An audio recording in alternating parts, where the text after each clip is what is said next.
You should probably mention to your listeners that this is, I say, arguably the first day of autumn. Uh, Oh, yeah. it I've been feels dying to it bust out my feels Halloween. very autumnal. I've been waiting to bust out Yeah, my Halloween attire. it feels very autumnal here, which, for anybody who's listening who's not in the South, is a big damn deal in the South. Yeah. It's this is a big thing. It's like, "Oh, I can breathe. I can go Hey, outside without frying."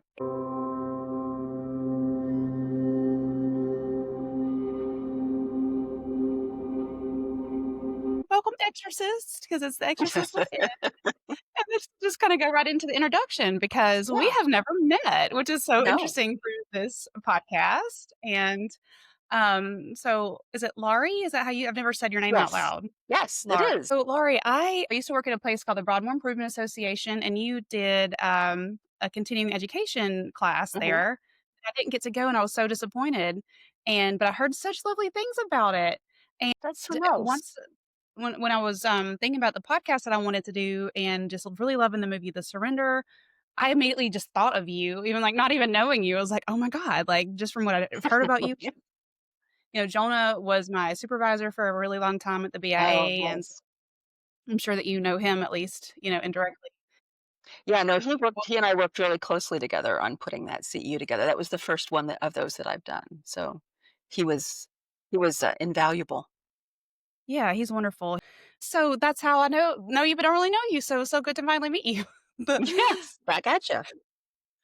would you like to just maybe tell us a little more about who you are and what you do and how that's relevant to why I brought you here? Yeah, yeah.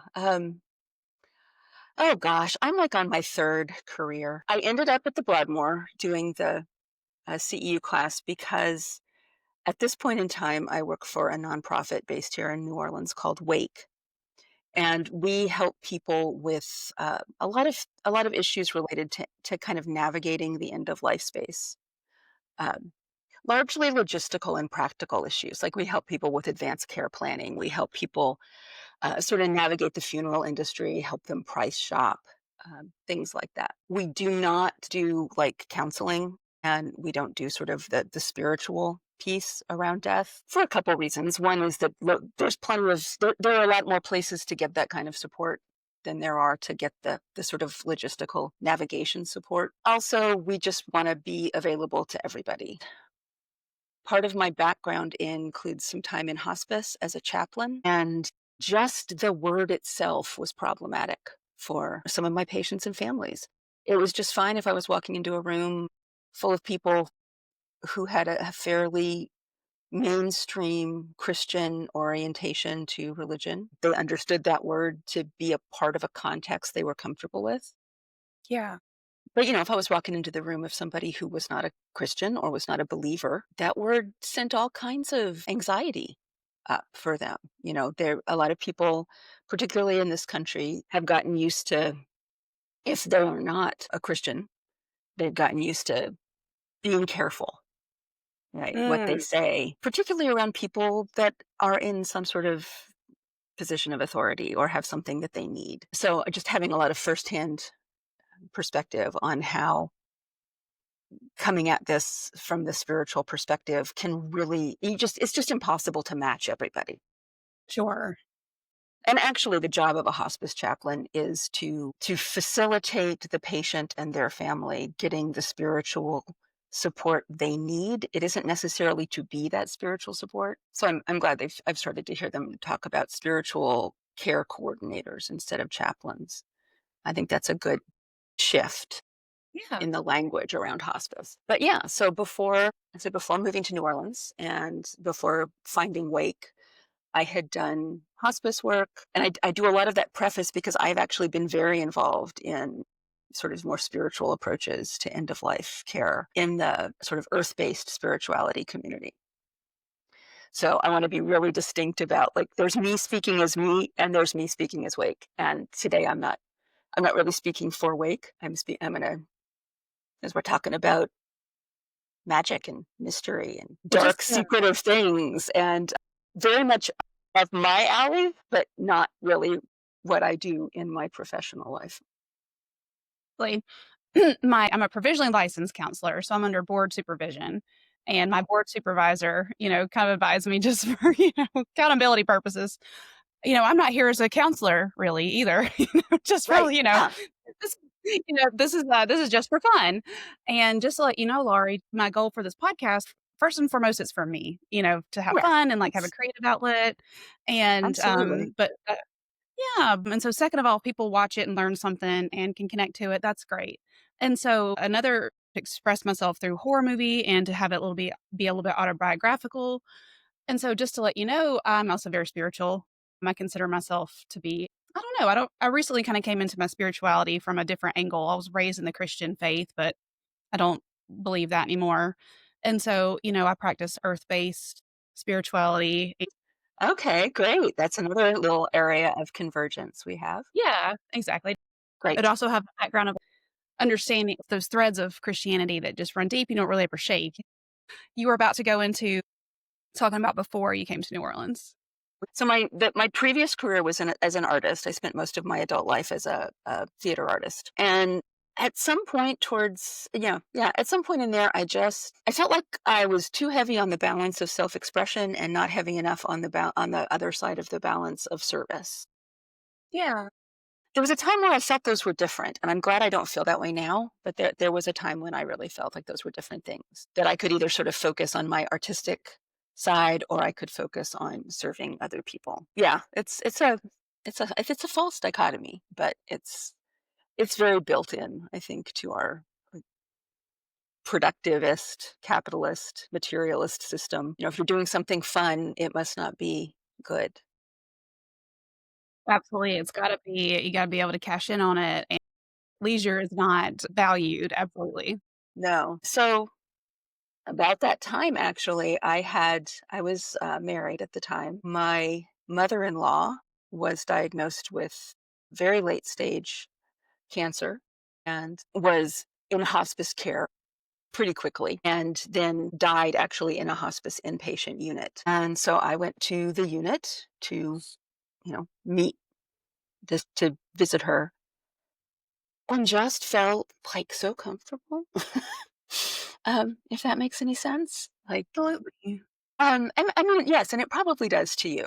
This is, I think this is the kind of thing that, um, eh, people who are drawn to helping people who are in difficult places, um, kind of understand, because I think that, there's a very natural sort of reaction, which is, "Ew, why do you wanna do that? Why don't Yeah, you wanna be around happy people? Why don't you wanna be around healthy people?" And so I tend to talk about it as like the joy of flexing a competent muscle. Like in the hospice, in that place, I just felt like I understood what was needed. I yeah, wasn't afraid. In fact, I felt really comfortable, like, I can do this. This is something I sort of intuitively understand and can help with. And so that began, um, pretty common trajectory, I think, with hospice. I started out as a volunteer, ended up doing clinical pastoral education, did chaplaincy work, went on to work with some other organizations in various ways, some patient care, some admin, things like that. And then moved to New Orleans and was kind of like, we'll just see what presents itself here. And I discovered Wake, the nonprofit that I'm working with, and began working with them as a volunteer. And then I'm now on staff there. But yeah, sort of. So in the meantime, I just did a lot of. I have a I have a colleague in my sort of spiritual community that we do death rehearsals. We facilitated some of that work. yeah, So yeah, I think it's very related, honestly, to sort of all aspects of our mental health. And one of the things I think is so cool about your idea for this podcast is, um, the juxtaposition of like horror narrative and mental health may initially seem kind of like to people, but I think all of the scary stories we tell ourselves and other people are absolutely about just dealing with the existential issue of being human, right? Which is like, we know we're gonna die, and we know everybody we love is gonna die, and okay, how do we live with that? And yeah, I see this stuff as very much about kind of normalizing it, but also sort of blowing off steam. Like, I'm gonna imagine the most intense, ridiculous, impossibly horrible death situation, and kind of put myself through that as a way of experiencing some catharsis and also recognizing, like, hey, grandma being sick is just not as bad as this. Sure. Absolutely. Yeah, thank you so much for that. I mean, honestly, as you're telling your introduction, I'm just like almost like at a moment of being moved to tears thinking Hmm. about just that beautiful work of just being with people in those very tender moments and just from that framework of it being beautiful. I mean, obviously there's so much grief and sadness involved, but there is just so much to feel like you had so much to offer in that space. I'm just so thankful for someone like you. And honestly, I had this moment of thinking like, I wish I had you, in a moment that I experienced. One of the things I like to do on this podcast is I like to get really just vulnerable, I just like lay it all Yeah, out there. Um, absolutely. and so I just wanted well, first of all, trigger warning for the audience. This one's gonna be a big one because we're talking about death, dying, complicated family dynamics, and so grief. So, if you're grieving someone or you have someone that's like near death, and maybe this might be too hard for you. So I just want to throw that out there. I've lost my mom and my dad both in the last couple years. And so I have some feelings that came up around this movie. Yeah. I mean, obviously that's your story to share or not, but I was hoping that you would talk a little bit about that because the issue of complicated response to death and grief is a really fascinating and not very well understood one. Yeah, absolutely. Well, I think this is a perfect segue into talking about the movie because, I had some pretty big like moments from the movie I just kind of wanted to pull out and talk about, especially considering what I already knew what your background was. And now that I know even more about it, like, ooh, I'm even more excited. And so one of the big first moments of the movie that just really struck a chord with me is, there's the mom and the daughter. They were lying in bed with the dad that was in hospice care that was passing away. And then they woke up and they had realized or they weren't really sure if he had died. And so they were like, "Is he dead?" And they were kinda just, like, trying to figure that out. And there's what came up for me around that was, my mom died in 2022, and she died in hospital. And I had this moment, because I was with her when she died. I was like, "I don't know when she actually died." And that still kinda messes with me a little bit because and like I said, I really wish I would have had someone like you there. What did you call it? Yeah, they're now calling chaplains spiritual care coordinators. Care coordinator, yeah. Oh, what I would have given to have somebody like that, because it was just like an ICU nurse that just kinda kept popping in and out, and I mean, she was okay, but she was just trying to do another job, and she was a little bit dry Yeah, sometimes. yeah. It's a very different job. Exactly. And, at one point she popped in and she said, "Your mom's not really alive, it's just the medications that are kinda keeping her heart pumping." And it just I don't know, I remember just, like, I just would not take my eyes off my mother because I was kind of, like, watching her and I was watching, like, the heart monitor, and, like, I just, Yeah. like, did not have this understanding of, like, what does it mean to actually die? And when is that moment? Like, I was afraid to blink, like, I didn't wanna miss the moment, if that makes any Mhm. sense. And then at some point, it was super evident, like, the heart monitor stopped, and, I'll never forget, like, the look that happened on her face, and which was reminded me of, the dad in the movie and stuff. So that moment really, struck me really hard. And so, I wonder if that's something that you can speak on is, like, the actual process of dying. Yeah, and I will say I thought that piece of the movie, that beginning piece, before things start to go off the rails, did a beautiful job of showing what that's like, Okay. particularly in that situation where because in the movie he was dying at home. He was under hospice care, but he was at home. And the way that vigil period looks, which is kind of what we Mhm. tend to call the pretty much the very end, like the, last weeks to days where family tries to gather, people don't wanna go too far because they don't wanna miss and yeah, it's an enormous thing that's happening, right? I mean, it's an enormous thing that's happening. The universe is about to be different. Yeah. The universe and particularly in the case of, children and parents, the universe that has never existed without this person in it for you, um, Yeah. is about to be, this person will not be in this anymore. Oh my god, But like, it's I'm getting so real emotional. mundane. I'm Like, I'm get sorry. no, please don't be sorry, like, normally I don't like, I mean, I get really emotional on this podcast sometimes, but I think just, like, the way you're naming, like, the enormity of it I don't think I've ever actually said this out loud either, of just, like, what it was like to, sit there and witness Mhm. my mom And dying witness and, it. like, just be able to you to, like, name the enormity of, like, the shift, like, that's what it really felt like. I feel like I was waiting on the universe to, like, shake or something. Yeah, yeah, it is. But it's I think one of the things that can make that really hard is that we like that's how it feels, right? But that the externals don't tend to validate that. Yeah. It actually ends up being really just incredibly mundane and in fact sort of boring. God. There's just the sitting. And I thought the movie did a really good job of that. And I think for anybody who had been through that, it would absolutely have triggered memories of that because um the natural death process, which I always like to acknowledge is not the way everybody dies. Some people don't die, some people have their lives taken from them, and that's Yeah. different. But the natural process of death through old age or disease is really pretty undramatic. Mhm.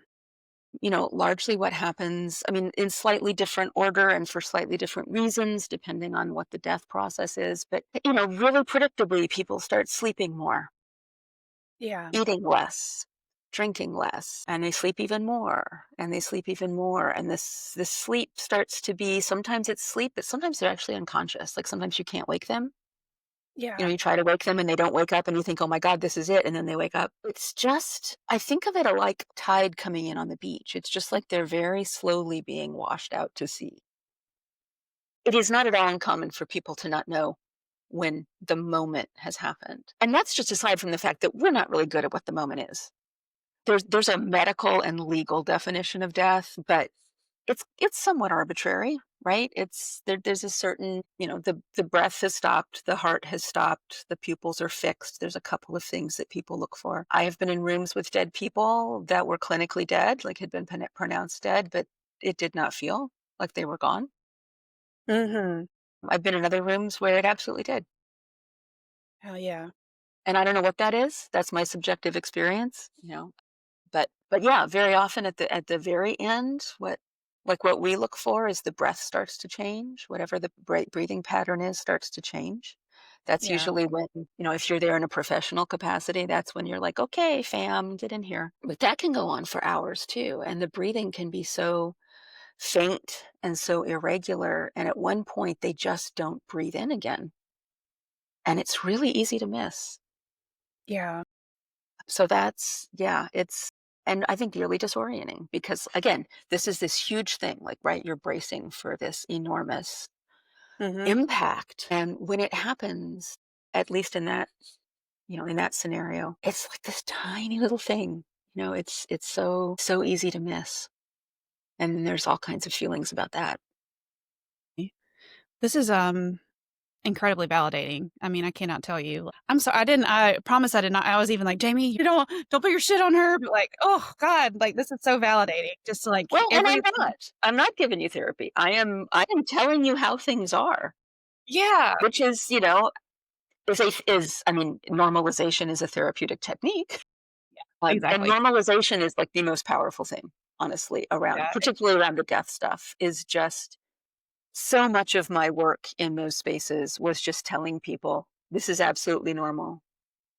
And of course, now nothing has changed. Whatever they were seeing that was disturbing them is still happening.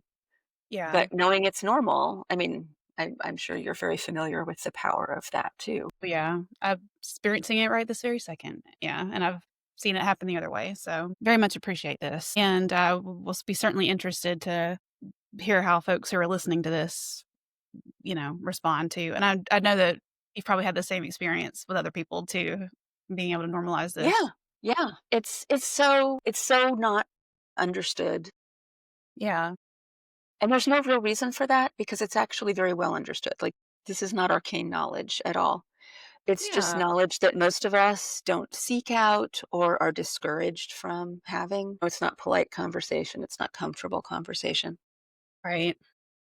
But it makes me very sad how many people don't know these things because when you're navigating the death of somebody that you love, and you don't know what's normal and what isn't. There can just be so many really lasting emotional impacts from that that I wish we could spare more people. But I was actually really pleased that from the perspective of what I do, I'm like, yay, movie, because a lot of our overdramatic ideas about what death is come from movies and TV. Absolutely. And the way that he just died in his sleep and they didn't even know, I'm like, there you go. That too, I think is very validating, hopefully, for people. Yeah. I agree with you. I love when horror movies do that as a therapist. Like, that's what honestly, that's usually the movies that I do podcast on are like, "This movie got it right." That sort of feels like a transition into the next I mean, there's so many things I could talk about this movie all day. I've seen this movie twice this year, and I love it. It's one of my favorite movies of 2025 so far. I keep a list of every movie I I bet. Yeah. this is, like, pretty high up on the list for 2025. So, after they realize that he passes away, there's this funny moment where they laugh, they realize that he's died, they're having the full, like, reactions, and also I thought that was very normal as Yeah. well. So I thought Very that was normal. also really interesting the way they showed that. And then they start preparing for the daughter thinks they're preparing for, like, the coroner or, like, the funeral Right. service to come get him, but the mom has clearly had other plans. I think and I believe that part of your job at Wake is to help educate people on accessing funeral services Hmm. and maybe educating them against predatory funeral practices. Am Yeah. I on the track? And so, just a little side note about, again, me and kind of my experience. I'm from a very rural town in Alabama. Again, it's like Christian, everybody's Christian there. And so I've lost both my mom and dad this year. And I'm so lucky that, both my parents had insurance. I kind of sort of forced them to sit down and make a plan. Good. Tell me exactly what you want, like, what kind of funeral and even with that, I did not even I was, like, scrambling for details at the end because we did not plan every single pallbearer. We did not plan every single bit of music, Mm. and in those moments of grief, you just blank out, like, you're not and so even though we did a pretty good job preparing, we didn't do a good enough job and "Oh god."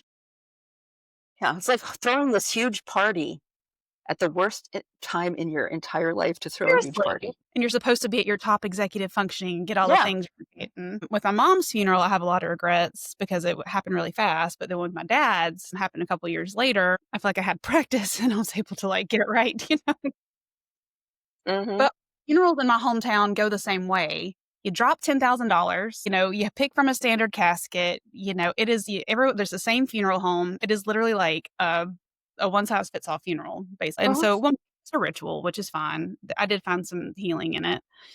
And so there's that piece. But in the movie, um, the mother has contacted what seems to be this, I don't know how you describe it, like some sort of spirit, like death doula that's like tapped into some yeah. kind.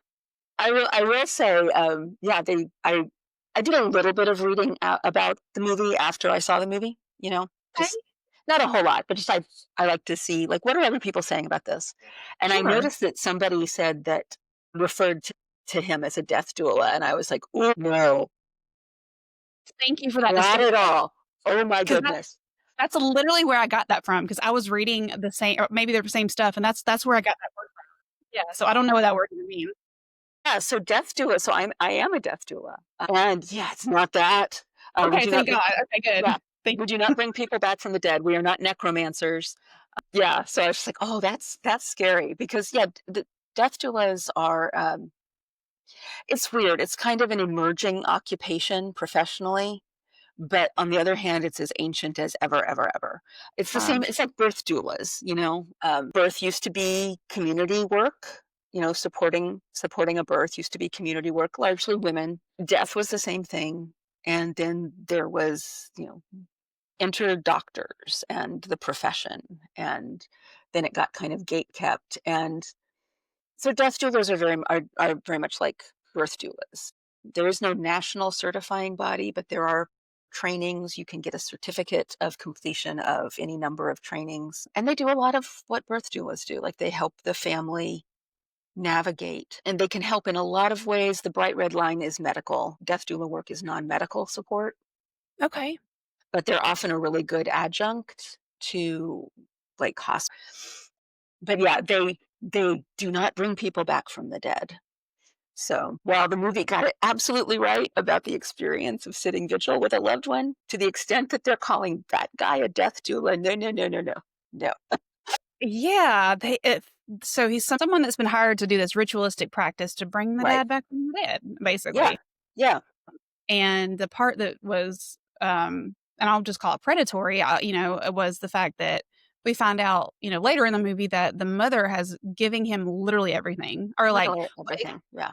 yeah, it seems like maybe there's some kind of organization behind it because we hear the mom kind of talking to someone like a mediary or something. Seems like I don't know. That was kind of my opinion or my thoughts, but she signed over her house. She's like emptied her 401k, her bank accounts, and the daughter's like, "What did you do?" And randomly, just for this one chance to bring the dad back. And so to me, that screamed predatory. Hmm. And so I thought that would be a good opportunity to transition talk into maybe well, maybe your feelings Yeah. about and how that ties into real life. Yeah. One of the things I did like, I've made it clear I did not like calling him a death doula, but I liked how ambiguous they let that character be. Yeah, I do too.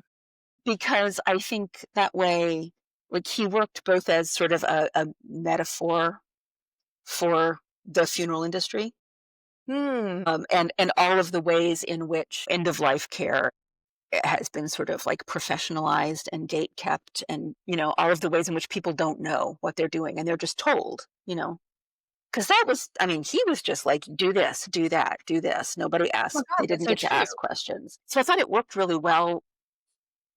If you wanted to be academic, it's like, oh yes, I could make parallels between the sort of powerlessness and overwhelm that the mother and daughter felt in suddenly when they're in the care of this guy who they have to rely on, and who is just, it's kind of his way or the highway. But you could also totally just enter into it as like, ooh, he's a spooky dude, like doing spooky things. We could just be having fun at the scary movie too. Well, I like So I your like take on that. it because that's a little bit what I was describing, like I said, especially my mom died, which was first. Like I feel like there was literally just someone hold me by the elbow, like, okay, come pick Hmm. this out, come just pick this out, and then we're just gonna take whatever money we tell you to give us. That's brilliant. Good call Thanks. on the metaphor. But yeah, so I mean, it definitely points to, and I will preface by saying that certainly not all funeral homes are predatory. Many people go into this business because they want to help people.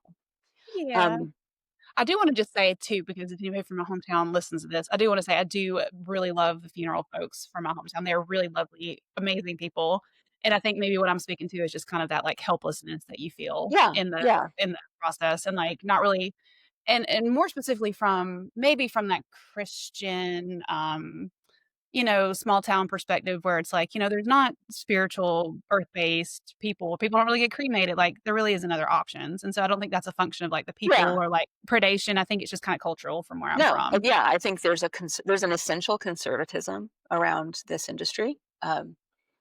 There's the one great thing about how I imagine the kind of the funeral home in the little rural area. The great thing about that, I'm sure, is that everybody knows each other. Like these aren't strangers, but you don't have a lot of options because they're probably everybody gets buried out of this funeral home. This is how we do it. But it is possible. It's actually really easy to take advantage of people in that state.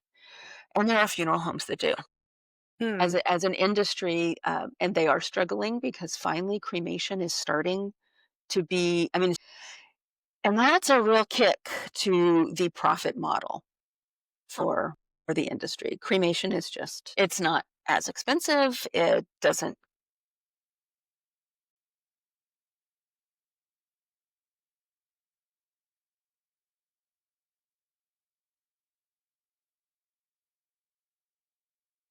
Mm.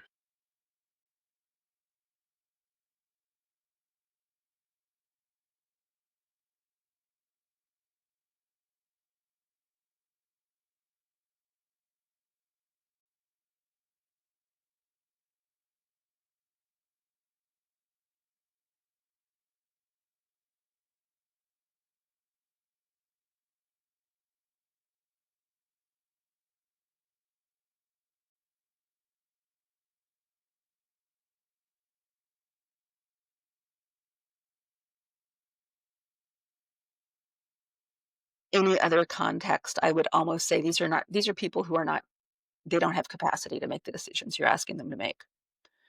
Uh, That's true. The consent's not possible because they're because yeah, under I mean, duress is, is a aspect of consent, yeah, and, like, you're under emotional duress during that time yeah, period. hugely. And so people will, I have heard stories about somebody taking out one credit card and maxing it out and then handing another one and maxing it out and just, and they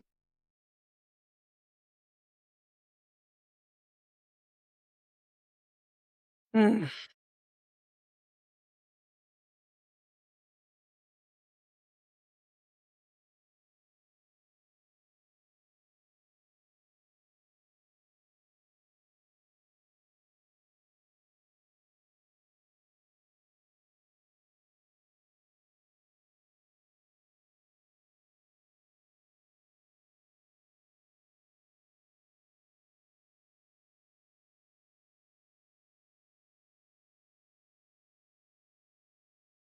I didn't know that.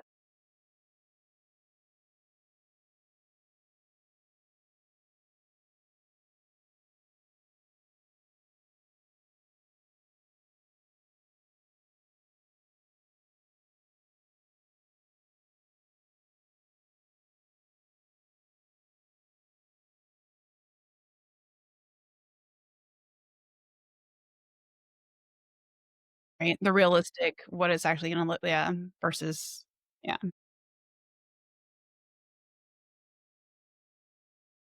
Yeah,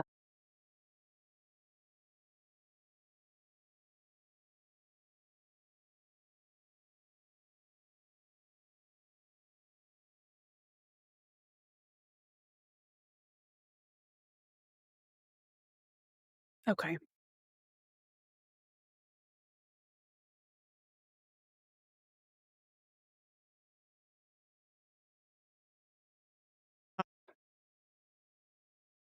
Ugh,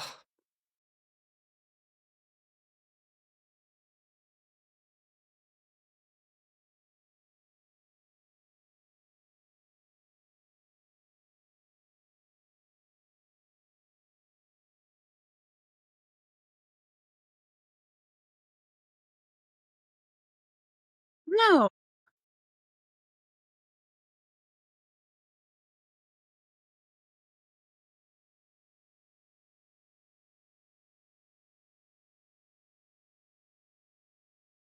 sure. Yeah,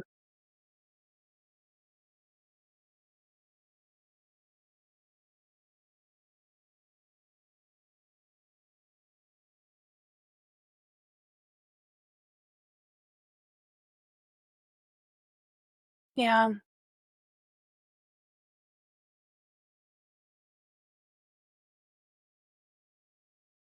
yeah.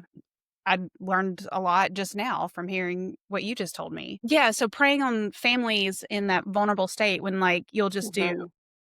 you're just vulnerable to just anything and everything happening, which I think ties into a big theme of this movie overall is what would you do to bring back your loved one in this case? Like, and the answer for this mother, this wife was anything, like literally take anything. Everything, everything. Take everything, take all my earthly possessions, take this risk to engage with this super mysterious process that I don't really know anything about. I'm just kind of going along with the process.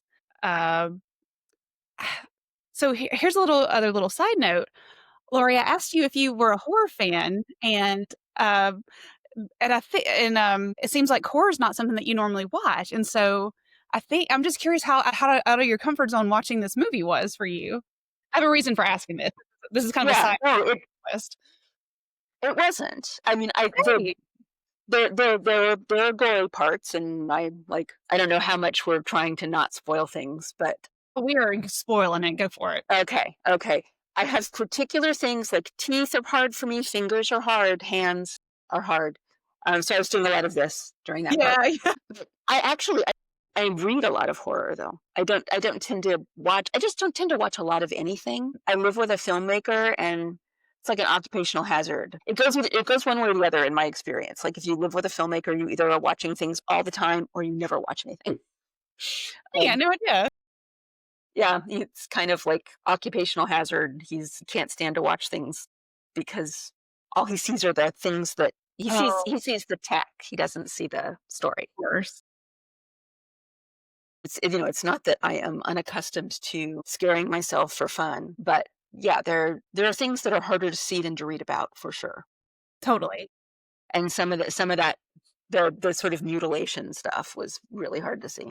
I agree with you, actually. My favorite horror movies are clearly movies are movies like this that really tap into something emotional or some psychological component. I really don't normally like mutilated mutilations and, you know, so that was a little bit, ugh, for me too. But there's a movie that came out earlier this year called Bring Her Back. Have you seen that or heard of that one? Mm. So it was a really huge horror movie that came out in theaters earlier this year. And essentially, the premise of the movie was a mother whose little girl, died. It was like a younger girl, like 10 years old. And she goes through this ritualistic practice to bring her daughter back. Okay. That movie was a big hit in the horror realm this year. It was really popular. I didn't really like it all that much. I have a lot of reasons why I could do a whole podcast why I didn't care for that movie, but it was really well made. But it's interesting because then I saw The Surrender later, and The Surrender did not come out in theaters to my knowledge. I think it just went straight to Shudder, Mm, straight to streaming. I think that I think I'm one of the rare people that didn't like Bring Her Back very much. It kind of felt like it went over the top exploitive with like some children in the movies. I don't know. I just didn't care mm, for it as much. But concept, right? Like trying to bring their loved one back from the dead. And so there is someone from the Horror Weekly group that also really liked The Surrender, and we were kind of talking back and forth, comparing it to Bring Her Back. And so I just wanted to read a little tidbit of what he had to say. Bobby, hello, Bobby. Bobby said, unfortunately, each of us will experience the crushing loss of a loved one at some point in our lives. Immediately after and continuing for days, weeks, and years after the loss, one thought frequently comes to mind. I wish I had more time with the person. So the notion of wanting to try to find ways to try to get the deceased loved one to return to our lives, even if by a questionable way or methods we don't agree with, is easily relatable and painfully realistic. I think the movie Surrender shows a set of parents and child with complicated history and far from perfect, so to me seems more authentic that way. The surrender reels in the audience gradually and shows the family making decisions they otherwise might not to try to find a way to see their loved one again. This movie hits on a deeply emotional level, but is also very creepy. oh, yeah. So I liked his overall synopsis and feedback on the movie, but also touches on that. Like, yeah, you do anything to have that time back with the person, but also just that state of vulnerability that you're in. Yeah, and at some point, I wanna talk about the fact that, this person that she will give everything to get back doesn't seem to have been that great to her. That was my next bullet point in my brain. Go for it. Yeah, I just that was so on point to me, and I've been thinking about so I had a patient and a family that I dealt with back when I was working in hospice. This person was dying in the inpatient unit at the hospice that I worked at. And it was a parent, there were several children, and everybody on staff was worried about how this was going to go down when this person finally died. I never knew them when they were responsive, conscious. My entire involvement with this particular case, the patient was no longer responsive. The children were just like inconsolable. They were there all the time. Um, yeah, I don't know. There was just a lot of concern. There was a lot of there were conversations about being ready to support these kids um, when the patient finally dies because they really seemed. I mean, not that you're really resolved, but in hospice, people are on a trajectory and they know they are. Yeah. Um, yeah, there was just a lot of okay, something feels fragile here, and let's be ready. So the client died, the patient died. They called me in. I think I got there. I think it was like 2 hours after death, time of death. One of the kids was in bed with the body, wouldn't get out. The other two were just. I mean, I could hear the wailing from when I came in the front door. Oh, It was big. big grief. And so, I just went to be with them and talk to them, and they started talking to me about, and I was also trying to tell them, you can have all the time you want. One of the nice things about hospice often is we'll call the funeral home or the coroner, but doesn't have to be right now. You can take time. And at some point in that conversation, realized that they didn't want to call the funeral home or the coroner because they wanted to harvest DNA so that they could clone the parent. Oh my. Okay, let's talk about, like, and I'm trying to have the conversation about, it's certainly understandable, like, that there are all these things that you're going to miss, and that I understand why you don't, and let's talk about that. Let's talk about, because memories are also a way of keeping our loved one with us. And, what did you love about your parent? What was, what are the things that you're most going to miss? And let's talk about maybe ways to. And in the course of that conversation, realized that this parent had been incredibly abusive. All of these kids were hideously abused and really kind of like, I mean, they kind of hated this parent. Wow. They wanted a do-over. Shoot.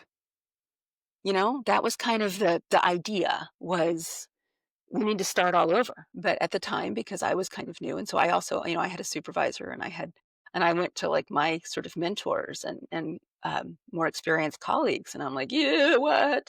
Yeah, so you're saying this, I'm like, I have no idea how I'd handle that. Yeah, I'm like, what? And they're like, oh yeah, yeah. Usually the people who often have the hardest time letting go are the ones for whom that relationship was really complicated and difficult. Well, that's one of the definitions of trauma. You're trying to complete the loop. You're trying to have a new experience. And so sometimes you even put Right. yourself Yeah. back into experiences that are harmful because you're trying to have a new experience. Like it's your psyche, it's your body trying to do something different. And Yeah. it's not logical, but it's just that natural reaction, especially with attachment figures. And Yeah. so I mean, that's one of the reasons that, we say all the time that abused children, like, it isn't necessarily gender specific, but there's a lot of case studies about the daughters of women who are in domestically abusive partnerships seek out partners who are also abusive. yeah, A, it's what you know. B, there's a piece about I want to do it differently. I want to go yes, back into the same situation and have it end up differently. And so absolutely. there was a little bit of me. I know that's supposed to be a slower reveal in the movie, but because of my experience, when I started noticing how, like, kind of unhinged the mom was about, like, yeah, I'm just going to do anything, whatever it takes, and I'm like, oh, I was not surprised by the revelation that he had actually been kind of a hard person to live with. What an interesting perspective. Oh my gosh. That is so fascinating because I did not have I'm 1,000% agree with your perspective. And it's so interesting that you had I mean, that just makes sense from everything I know about trauma and my own personal experience with trauma and my own loss. Because yeah, we learn there's a point where the daughter at some point says, "Oh, mom, you didn't even really y'all didn't even really get along anyway, or you didn't even really like Yeah, each. Why all the trouble?" And then there's a moment too where you sort of have this idea that the daughter had a much closer relationship with the dad than the mother because which I think maybe we'll talk a little bit about that. The mother and the daughter in the movie just have this really just, kind of dysfunctional dynamic, but then the yeah, mother kinda starts to reveal, some things about the dad that the daughter didn't know is, like, actually the dad didn't is the one that pulled you out of dance, and, this your dad's not the person that you thought he was. yeah, So, yeah. yeah, we're making all this trouble for this person who's not, why yeah, who is no saint here, and so that was so fascinating, But and at the same time, the daughter didn't really catch on to that until, yeah, I mean, that piece where towards the end, where she's just reliving all those memories and seeing them differently, yeah, right? Seeing the part he played. I guess I'm just curious, like, I never liked the dad. Like, in the first flashback, I'm like, "Oh, he's creepy." yeah. Did you think so? Your ins just after hearing about your experience, I think your experience maybe informed that, which was Yeah, spot it could on. have It been. was spot on because Yeah, I certainly didn't catch on to that until the narrative kind of unfolded more directly, so to be honest. I can totally see how you caught on to that early now that I've heard your perspective on it, so I think that was really smart. Yeah, that just might have been my but that's interesting too, because that means that actor must have played that from the beginning too. Like, there was Clearly. smarm to see there if you were looking for it, which I think Absolutely. is, impressive, actually. One of the things I was just fascinated about with this movie from the time you first mentioned it to me was the title. It's very meaningful to me. I One of the things I think about all the time in just being with people who are dying is how much the moment of death is a moment of surrender. Mm. There's a sort of a profound surrender, and realistically, like, the body is shutting down, and if you don't agree to go, at some point your body's going to boot you, that's for sure. But most of the time there's some sort of collaboration between the mind and the body. There's a point at which somebody is finally resolved enough, comfortable enough, relaxed enough that they can just allow what's happening to happen. I've always heard that as, they're ready or, Yeah. giving permission, it's like, "It's okay, you can go now." Like, "I'm gonna be okay, so you can Yes, go." yeah. There are lots of pieces to that. Sometimes parents can't die in front of their children, Yeah. and sometimes we need to get kids out of the room so that the parent can let go. Sometimes people just are private about it. They can't do it with anybody in the room, so sometimes we have to get everybody out of the room for a minute. But yeah, there is this there was a hospice doctor that used to tell me all the time, people have to sleep to be able to die. And he didn't mean that obviously literally, because people sometimes just die whether they're asleep or not. But in that process, in the hospice process, there's this a lot of what we're doing is supporting them in being able to just surrender to the process of death, Yeah. to stop fighting it cognitively, to stop fighting it physically, to make them comfortable and reassured and all of those things. And so I'm like, surrender was just like, wow, that's fascinating. How is this movie gonna and obviously there's, again, I think what's really cool is all of the levels on which it can work because I mean, depending on what you think happens at the end. I mean, there's very obvious like the physical surrender of like body parts, Yeah. which God, by the end when the daughter is just hacking off anything she can I'm to trying to open that figure out what portal the final again. surrender is. I know, I'm like, but I think her final surrender was the surrender of her view of her father. I know, I got chills. I believe she got home. That's what I think happened. I think the portal opened again and she's home and is hopefully calling an ambulance. But I got full body chills just now as you're recalling this. Yeah, the surrenders. So the ritual that's happening to get to I guess they're taking the dad's body into I don't know. yeah, like some other world. Yeah, it's an interesting just from the perspective of sort of earth-based spiritual traditions and the overlap. I am not myself a ceremonial magician. I don't do any of the Golden Dawn or Yeah. hermetic or goetic work, but it was an interesting I know a lot about it. I find it interesting. And so there's this, like this interesting kludging together of I'm like, huh, so we have like a magical circle, but we have like herbs hanging and like all kinds of things. Somebody threw a lot of different pieces in there. They're like, oh, this would be cool, and this would be cool, and I've heard about this. And but yeah, essentially they do it's a very, very old form of magic, Mhm. if we believe the grimoire tradition, the books. Yeah. But yeah, there's this protective circle, and then the first surrender, right, which is the fingers. They each give up a finger, opens this portal to some other world. And I don't think it's really named. I mean, I don't think it was called hell for Either, and I sure. almost it's so funny because this is my Christian upbringing, is my first instinct is to call it hell, but, like Yeah, and and obviously it's there's some certainly really kind of hellish. I yeah, mean, there's really scary things in there. There's, these creatures, you know, uh, hmm the, um, the people that start walking by them, yeah, really I got that was really just creepy part of the scene. I was like, "Oh my god, are these, like, and lost the souls?" one that looked at her, I Yeah. still want to know what that was about. Like, what was that moment? That was, like, really You just know? scary from just, like, a horror movie perspective, and I'm like, "Are these lost souls or something? Like, what is this?" But it's to tie back something that we were talking about earlier is thinking about holding on to memories from people, talking about that case study was, okay, rather than taking DNA, to hold on to this person, why don't you just remember that you have bits of them, you have memories.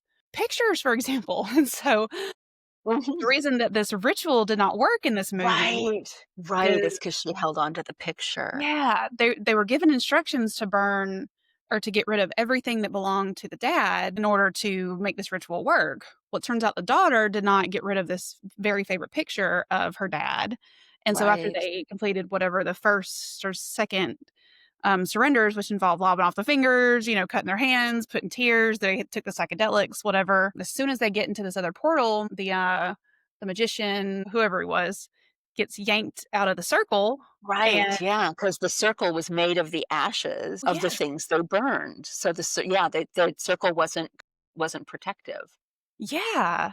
And because it so wasn't now complete. yeah, and so now they've lost their guide. They have no Yeah, idea how to get they don't know how to get the whole goal was to get the soul of the dad back into his body to bring him back, but now they don't mhm, know how to do that, and now they don't know how to get back to their realm, and so, yeah, the mother gets lost because she leaves the circle. They end up burning the picture so that she can close the circle and be safe. mhm, mhm. Yeah, I'm not remembering now, what does she do? Does she just goes after him? Is that it? Yeah, I think she just kind of in a moment of panic or just disorientation, just Yeah, she leaves the circle to follow him, and then yeah, then we hear the noises, that yeah, didn't go well. yeah, it did not go well. Um, but And then, of course, we see her later, she comes back and she's does she come back looking it's, it's honestly, it's been a minute since I've seen it, even though I've seen it twice. Does she come back looking kind of yeah, scary or possessed or not herself? yeah, yeah, she comes back and I think she's naked or mostly naked, and she looks like the all of the others, um, Mhm. and she kinda squats, like, right outside the circle, and, like, I think this is the thing that maybe we're supposed to think is the final surrender is because their daughter basically now I can't remember what she said something to her, maybe it was just, "I forgive you," but that's when the movie ends, so you don't actually know, like, Yeah. does that help, like, is was that the surrender or not? But Yeah. I still think the surrender had more to do with the seeing the truth, Yes. right, of her parents' relationship. Yeah. I do, in my own practice and then also personally and then professionally, I do, what's called internal family systems therapy. Are you familiar with that or parts work? I have heard about it, yeah. I'm not super familiar, but I have heard parts work talked about. Sure. It's very intuitive. Part of me feels like this, but, part of me feel like even grief, part of me feels super sad they're gone, but also part of me is relieved because they were Yeah, suffering, right? Like yeah. complicated people. People who watch this podcast probably are sick and tired of hearing me talking about it. I'm just like, I'm obsessed with it. It's very spiritual to me because it's just the self is not a part. Like the self is like is your being and it's Mm, connected and it's just vast. It's not damaged by trauma. So in IFS, there's certain characteristics of the self. So you know that you're being self led rather than like led by a part. And so mhm. some of those words are typically like compassion or curiosity or acceptance. Cool. And yeah, and like that's typically from the frame of internal family systems, that's like healing. Like those type of things when you're being led from the self, it can heal all. And so I was doing IFS therapy with my own therapist a few weeks ago. Hi, Austin. And I ended up he was asking me how I felt about something. I was like, "Oh, I'm feeling like I'm surrendering right now." And he was like, "Oh, well, that sounds Wow. like you're coming." I do sketch work. I like sketch out my Mhm, parts as they come up in therapy. mhm, He said, "Oh, well, that sounds like yourself." He said, "That sounds like that sounds healing, like it's coming from the self." I was like, "It really does." I never thought of like surrender as being like a healing or like a self-led. Uh, mm, and you were talking about that earlier too. It's very powerful. yeah, Surrender is very powerful. And so from like my frame of reference as a therapist and a client of internal family systems, that's interesting that came up in on therapy the day. It's like, oh, surrender. Like, yeah, that's a very healing, powerful thing that can come from within us. And so as I was watching that movie, and that was actually before the therapy session I had where I was able to access self from the place of surrender, I mm, saw her, mhm, she was having this monologue for a couple minutes and she was just saying things. I can't remember if it was about her mom or her dad or maybe both, but she was just sort of saying things like, yeah, you pissed me off and you hurt me and we were complicated, but you're just human and I know that you loved me and I forgive you.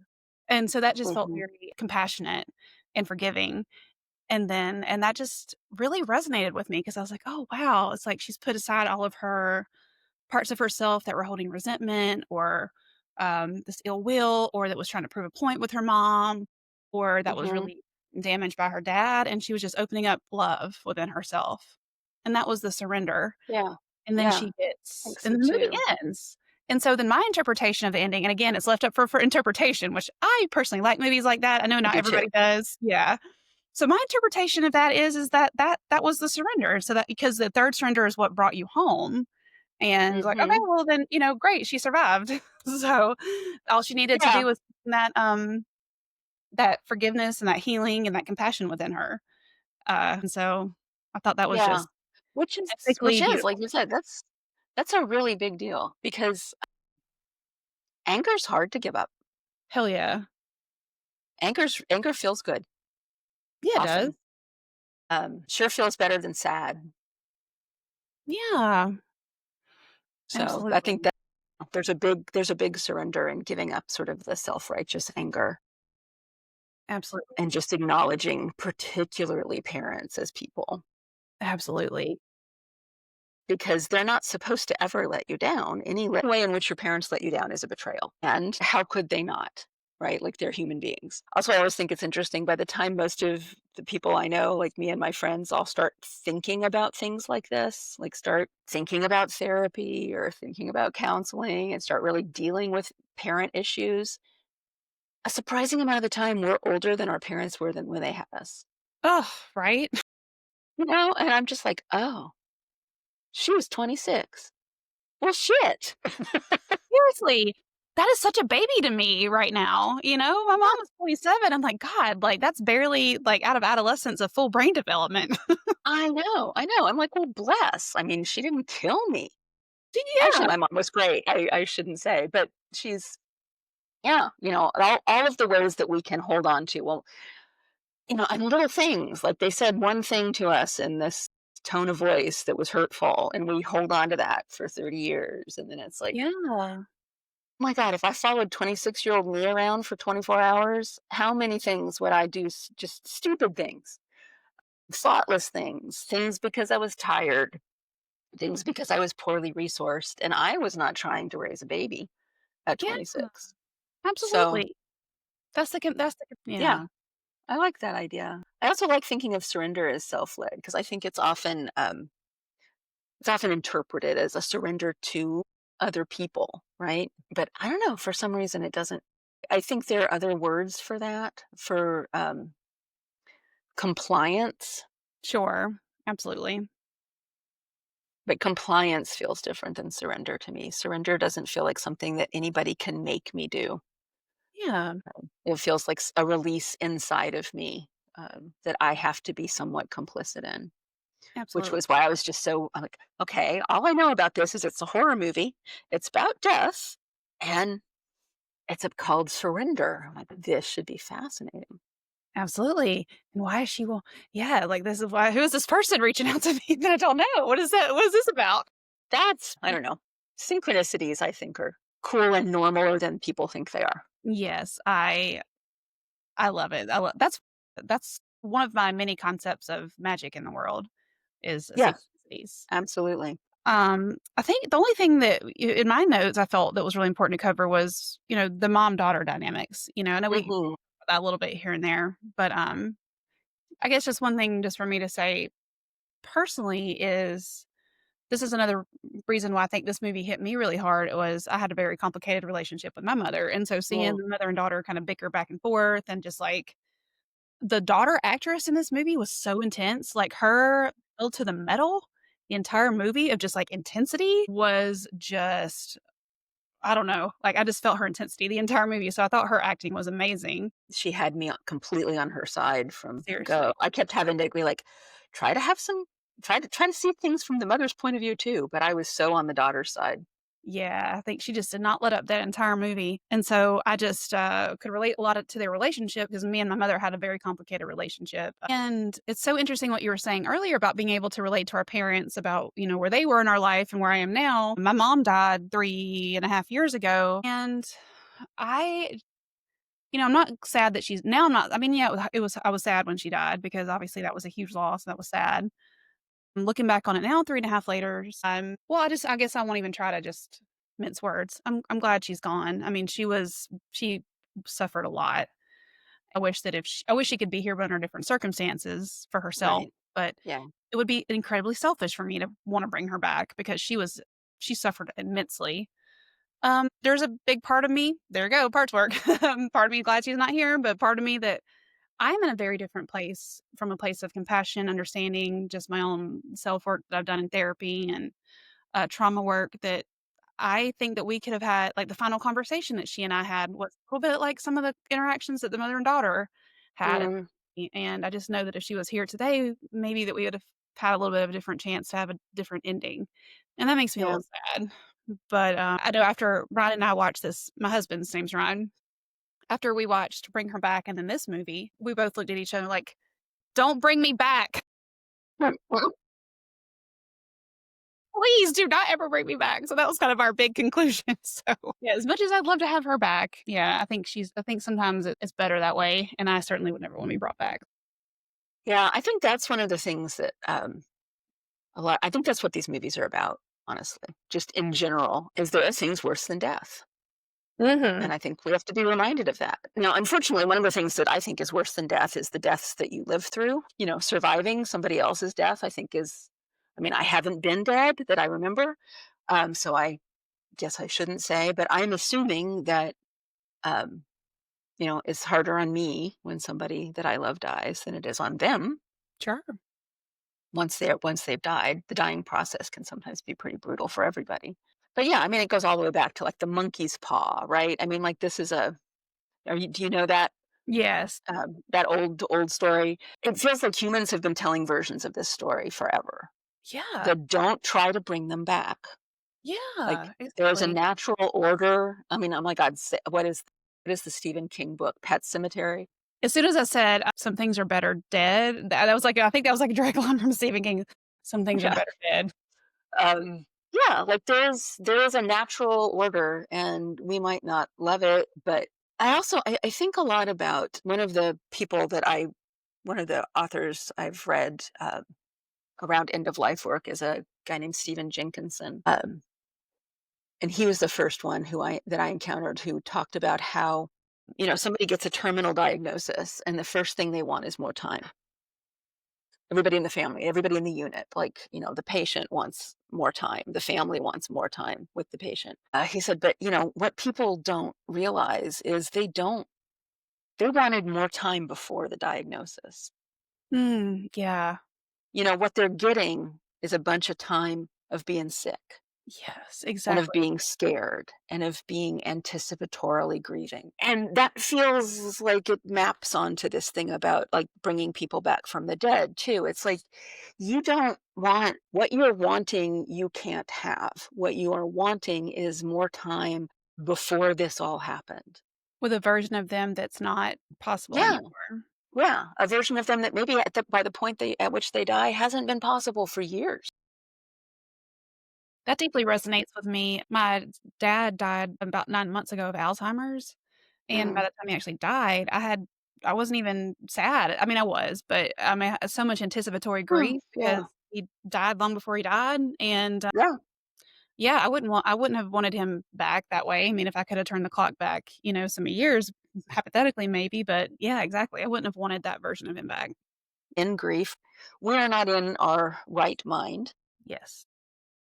Just like when we fall in love, like, you're not thinking right then either. It's really fun, but, you have to wait a bit for things to settle out in order to make thoughtful decisions. There's love drugs and there's, like, death drugs, I think, too. We're numbed in some ways, and I mean, there's just a bunch of stuff going on chemically and culturally. Yeah. We shouldn't make decisions in that place, and I feel like that's one of the things that these kinds of stories try to remind us and try to dramatize really graphically, Yeah, is the thing you think you want right now, not only is it not possible, but it's also you really don't want it. absolutely. What you want, what you need, and what is possible to you is to take the whole of that relationship, of all that it meant to you, of all that you learned from it, of all that it has taught you to do and to not do in your life, and take that forward into the rest of your life. That's how you keep them. But you're not gonna see the wisdom or even the ability to do that right now because you are not all here. Yes, ma'am. And that's exactly why I love horror movies, especially the type of ones that I like, is because we get to see sort of the extreme version Mhm. of it and not have to live out there's some lesson that we can learn that's at a distance from us on a screen and that Yeah. is unrealistic in some ways. And so that's exactly why I love the to meld the 2 concepts, and you just said it very well. Yeah. I honestly, human beings learn through stories. That's so true. And we learn through exaggerating patterns, which are what stories do. Stories, I mean, a good story, an interesting story. We always say like that's truth is stranger than fiction. That or truth is nobody would believe you if you told them what actually happened here. But in stories, when you can exaggerate the pieces of the pattern, for one thing, it catches our attention. We pay attention to it, but also um, we can just see it more clearly. Yeah. I just was curious, like when she crawled through she, like, opened that window in the floor and crawled back into the house. Yeah. I think I did think for a minute we were done. Like, I Yeah. thought I thought I just was curious too about, like, did that one get you too? Because 'Cause I'm like, "Oh, I think we're okay," and then I started noticing, like, "Oh, no, she's not really here." But I thought that was a fascinating little way to do that, to show that piece of her remembering the interactions between her parents. Yes. It's interesting 'cause I keep trying to use the word hell, again, that just again Mhm. shows my background. But it's like it reminds me of a Robin Williams movie from, like, the '80s or early '90s, What Dreams May Come, or what Yes. I love Yes, that yes. movie. It's a great Where movie. so good, like, where what hell actually is, like, reliving your worst nightmare or, like, Yeah. reliving your worst moments in life, and so, at least that's kind of how I interpreted that, is like she's having to, like, relive these memories that are actually undoing all of her good memories, and she's having to re-experience Yeah. these things, and she's keeps kinda come back through it on a loop, and so that's, for her, really terrifying and is really a hellscape and a nightmare, and that was really freaky. Yeah. I think I've seen enough horror movies where I was like, "This isn't the end," but I could totally see how it's like, "Oh, yay, she made it out, she escaped," Yeah. but I think I've seen enough where I'm like, "Oh, no." Yeah. It can't be this easy. Yeah, it can't be this easy, exactly. But I also loved how they staged it, the shift of perspective. So, as I Yes. recall, she was, like, peeling up the floor, Yes. right? And so she's looking down into I think it was her bedroom in her parents' house, Yeah. and then the camera moves, and you're looking from the bedroom back at her, Yeah. and she's, like this is very hard to do without a scale model. But yeah, the fact that she's not looking down into the room, she's looking through the wall from that perspective, and then how she climbs through. And Yeah. I just thought it was really, there were just so many like interesting Ex choices that I'm sure were thoughtful, exactly. and I'm always, it's one of the reasons I think I don't watch a lot of movies is because I can just be what was that Me about? What was that about? And I can get really stuck in all of the what was the thought process here? Coming from a theater background, I have just enough. I mean, movies are made very differently than how theater is made, but there's always that part of me that's wanting to question all of the choices, and it can sometimes kind of really pull me out, of Yeah. just enjoying the piece. And there were just a lot of really neat moments in there, like the parade of the dead and that person looking back at her and that little hole in the floor and just these really interesting moments that I guess just get to be mysteries. I'm curious, what you think about this. There was a moment, I think it was, like, the 1st or 2nd scene in the movie where there was, like, scratching in the ceiling, or there was, like, a scratching noise, Yes, and they said, that's you know, right. rats or something, Rats and or raccoons or something, like, yeah, no. afterwards, because during that dream sequence or that revisiting memory sequence, we kinda see her kinda coming back around to memories, and so I wondered if maybe that was her in the ceiling crawling around. Yeah, because I hadn't thought about that until now because I'd kind of forgotten about that because it's like you said, it's really early on, things are still sort of normal, and then Yeah, everything yeah. goes, like, super sideways, and you're like, I'm not even thinking about that anymore." But what you just said made me also think about, like, the first time we see that memory of her and her father out in the garden, Mhm. remember? And he's, like, kneeling down and talking to her, and she's a little girl, and there's a figure coming towards them, and Yeah, it's like some sort of monster. yeah, And then the next time we see it, it's her mother coming, right? And they have some, and this is when he kind of says something about, "Is that the dress you're gonna wear?" That's, it's one of the places where she's seeing a little bit more of, like, sort of the emotional abuse. And yeah. then the last time we revisit that picture, it's her. It's her bleeding, she's crawled out of and she's, like, standing there witnessing this conversation. So all the weird time loops, and yeah, I bet I'm gonna go with that. I believe the scratching was her scrabbling, trying to get through the floor Yeah. in, this loopy sort of hellish universe they're all stuck in. And I assume it was kind of a low budget-ish comparative movie considering it went straight to Shudder, and it's just not very, popular movie. I like to think I'm pretty immersed in the horror world. I don't hear it talked about very much. And so the fact they're able to do these cool special effects and just these tricks and stuff and able to accomplish such neat nuances Yeah, at the same yeah. time as having such an emotionally rich movie is I love this movie. I think it just moved up my list after doing this podcast even further. Yeah. 'Cause, I mean, really, realistically, you think about it, it would not necessarily, I mean, it's a very small cast. Yeah, yeah. A lot of the scenes are honestly pretty simple to film. Like, they Yeah, wouldn't have had to invest in a lot of special effects. true. So there were just a few, and I think because, more than a lot of, uh, certainly films that I have seen, not that I have seen a ton, but, um, the focus is just so much on the relationship. Yes, I mean, most of the movie is the mother and daughter yes. navigating this crisis they find themselves in, and I think that's what gives it, like, that incredible emotional, heart-centered impact, because it's not about, I mean, there's more gore than I liked, but it's not it's not really about the gore. It's not Yeah, even really about a whole lot of suspense. It's just kind of these 2 people in this impossible and terrifying situation, and I was really impressed with it. yeah. I mean, we already their relationship was already pretty tense, we could tell from things they were talking about from their history Yeah. and nothing brings out, the worst in people than the loss of someone, I tell you. Oh, God, yeah, that's another thing that needs to be normalized.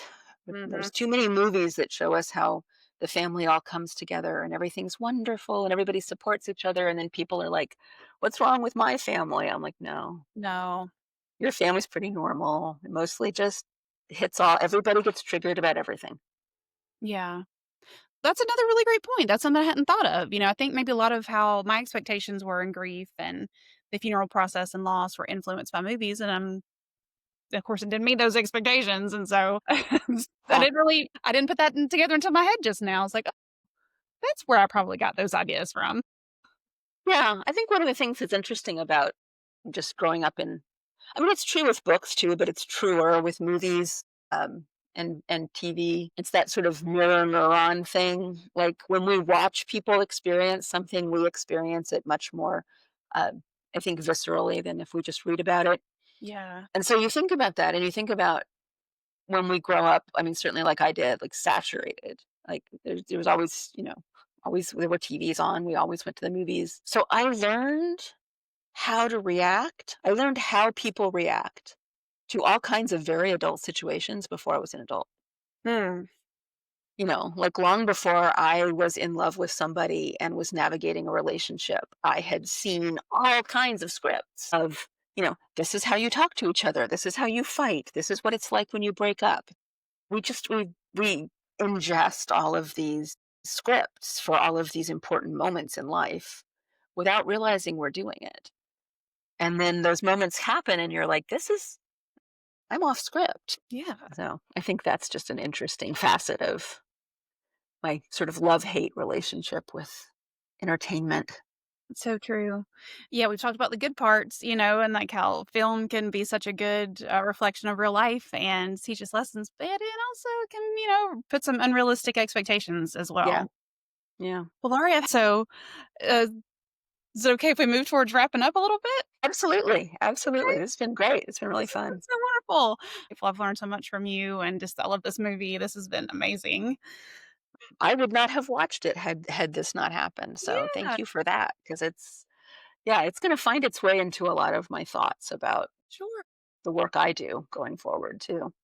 Since this is the exorcist within, is what demons have you exercised either through the surrender or reflecting on the surrender or coming on this podcast? Yeah. I feel like I do this every time, and yet it's work that never gets done, right? So I think anytime we talk about death, that we talk honestly about death and personally about death, because realistically, we talk about death all the time. Death is a huge metaphor in our society, and we're dying all the time for various reasons. But when we actually like have conversations that are genuine and vulnerable about actual death and the way it impacts us, I think it just chips away at that demon of fear and denial, that prevents us from honestly living much more fully and loving much more fully.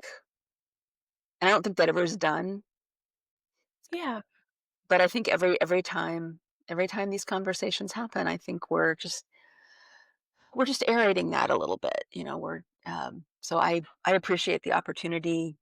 Even though in my life I get a lot of opportunities to have these kinds of conversations, they never get old, because I think that particular exorcism work always remains to be done. I suspect it will finally be done when I surrender and die. Mm. But until then, Well, that fear is a natural part of you, and it's yeah, there for a reason. It keeps you safe. It keeps you safe until it is your time to surrender. So it makes yeah, sense.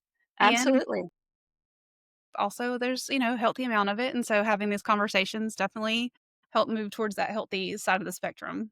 yeah, yeah. I mean, you need to be able to sort of hold the paradox, right? That I will inevitably die. Every breath I take, every moment, every day, I'm getting closer to that moment, and um, I am not dead. Yeah. You know, we're alive. We're breathing. We're here right now. yeah.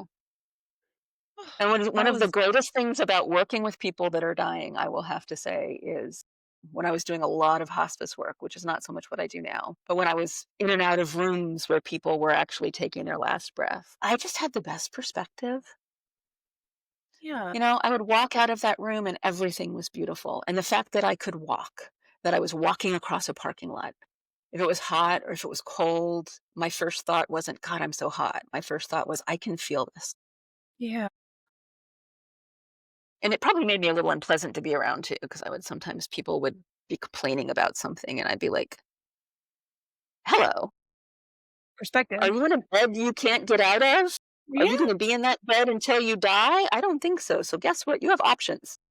Well, what a unique position to be at to be able to offer perspective. Uh, I'm just feeling that to my bones. Oof, I'm just feeling that deep in my core right now. That perspective on being alive and living, and also just surrendering to death because it's going to come. It's going to come for all of us, and it's not something to be afraid of. Doesn't have to be scary. yeah. But yeah, I mean, yeah, there's fear is useful when it can prevent something. Yeah. I think the fear that prevents us from harm, from damage is a really useful fear. But fearing this inevitable thing that will happen at some point, maybe you could free up those resources and put them somewhere else, because that fear is not going to keep it from happening. Yeah. That's very You know, true. it's just going to add an extra fear that we don't need, maybe. But yeah, that's the work of, I think, these conversations. So That's very um, wise. hopefully Gosh. we both exercise a little bit of that demon, and listeners will too.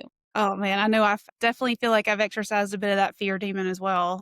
I don't spend a whole lot of thinking personally about death for myself personally, though I think today I definitely have, and I definitely whatever I thought I might thought I might think about it. I definitely don't feel as much fear as I thought I would. I think I was afraid to think about it because I thought I'd be afraid of it, if that makes sense. Yeah. But I don't Oh, feel that totally, way. totally.